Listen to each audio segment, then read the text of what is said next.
Hi, I'm Chris. And I'm Dina. And we're going to talk to you about some tips on getting your home prepared for winter. That's right. It's a very fun time of the year for many people, but we do have many phone calls that come in from property owners with various problems they could have avoided.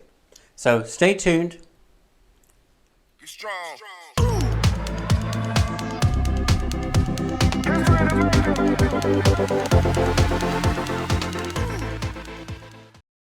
I'm Chris, And I'm Dina. and we're one innovative group of Platinum One Properties. And if you're interested in listing your home for sale, please give us an opportunity to talk to you today. So don't forget, we actually represent buyers and sellers for residential or commercial property. We do property management and help people find leases or rent out their homes. You can reach us by calling 877-852-4401, or you can scan the QR code below. That's right.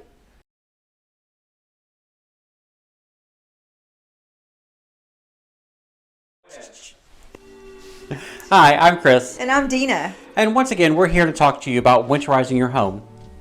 So, one of the first tips we always hear whenever there's going to be a hard freeze, especially down here in the south, is dripping your water.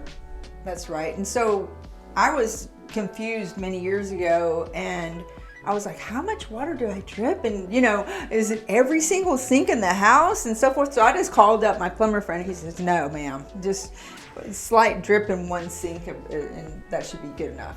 So, since we're still talking about water, Dina while we're off camera, made the good point, the water sprinklers.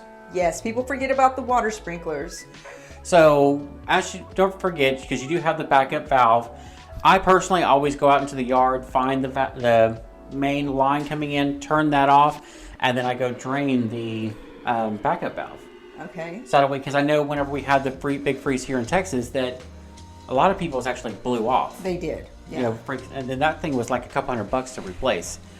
So some other tips is call your HVAC technicians. Make sure that your HVAC system is prepped and ready to go for the hard winter.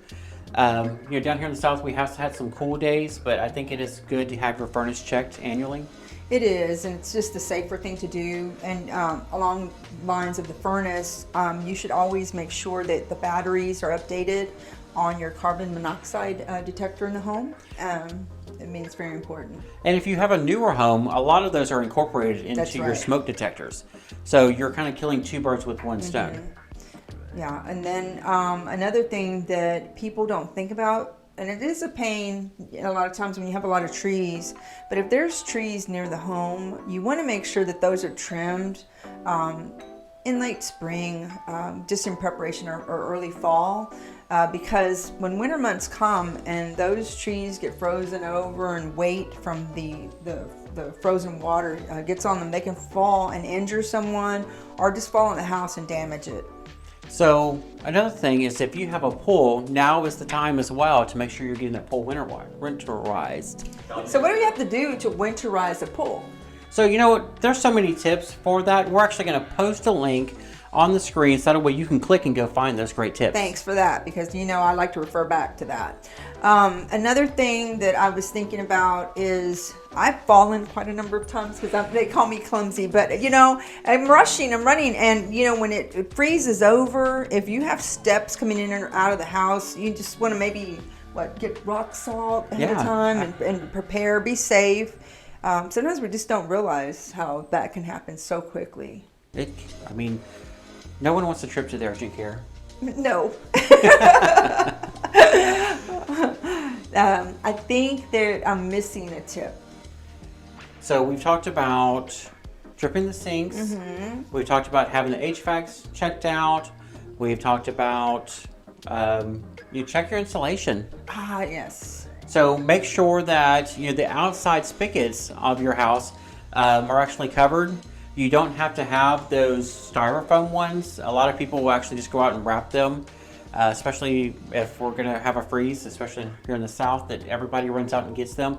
But even if you have, we've used old towels before and just went out and wrapped them and put a little duct tape on to make sure it stays there. And do not wait until the freeze comes, because they will run out I'm serious. I mean, we have been through every store. I waited 1 year until the last minute, and because it's not cold in Texas very, but when it is, it really is. So be prepared. Get all these things ready, and have them in your home. Have batteries, flashlights, things you might need in case the electricity goes out as well. So we're going to post some additional links for not only just the pools, but some additional tips that you can read through, some articles on winterizing your home, some tips and tricks, and but I think that's going to be a You have great to thing. protect your home and yourselves. It is your biggest investment. So once again, I'm Chris, And I'm Dina. and we'll catch you on the next one.